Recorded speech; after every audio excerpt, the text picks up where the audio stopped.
What does it take to unravel a moment of joy into a lifetime of truth? On the night of my engagement party, I thought I had found my forever.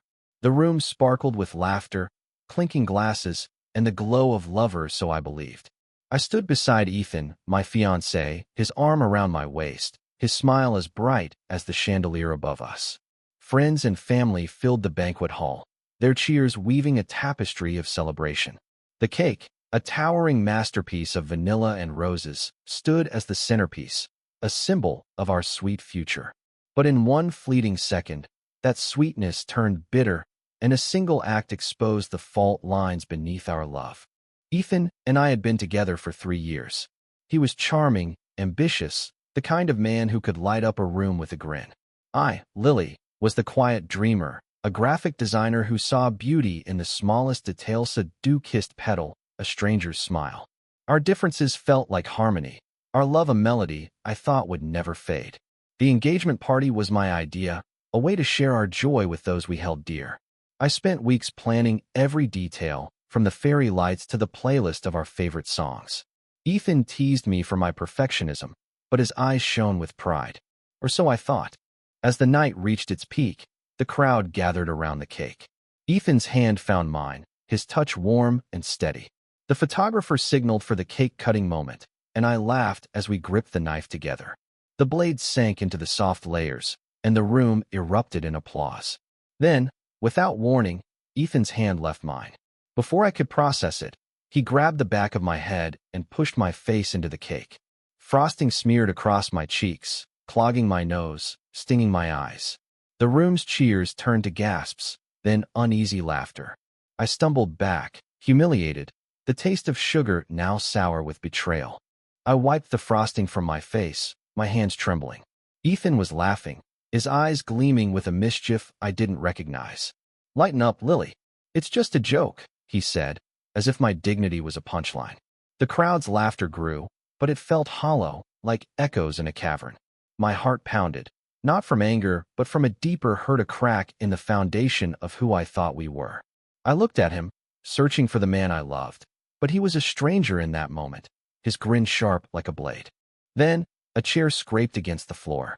Ethan's mother, Margaret, stood up.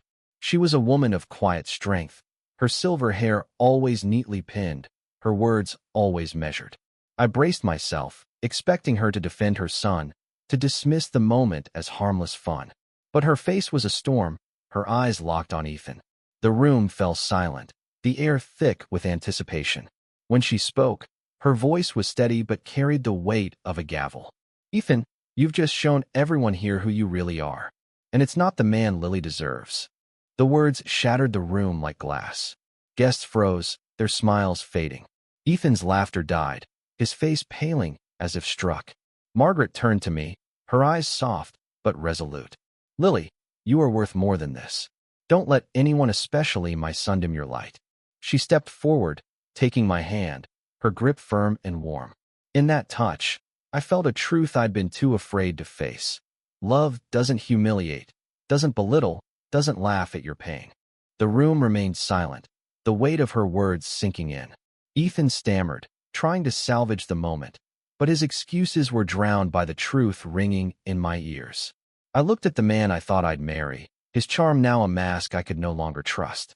The cake, once a symbol of our future, lay in ruins, much like my illusions. I pulled my hand from Ethan's, my engagement ring catching the light as I set it on the table. The crowd parted as I walked away, Margaret's words echoing in my heart. In the days that followed, I rebuilt myself.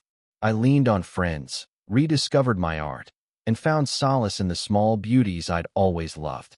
Margaret called me often, not to apologize for Ethan, but to remind me of my worth. Her courage that night taught me that love isn't just in grand gestures, but in the quiet stand for what's right. I learned that sometimes, the people who love you most will break your heart to save your soul. As I sit now, sketching under the soft glow of my studio lamp, I think of that night not with anger, but with gratitude. It was a moment of destruction, yes, but also of revelation. Margaret's words didn't just shatter the room. They shattered the chains I didn't know I wore. And in their place, I found something stronger, myself.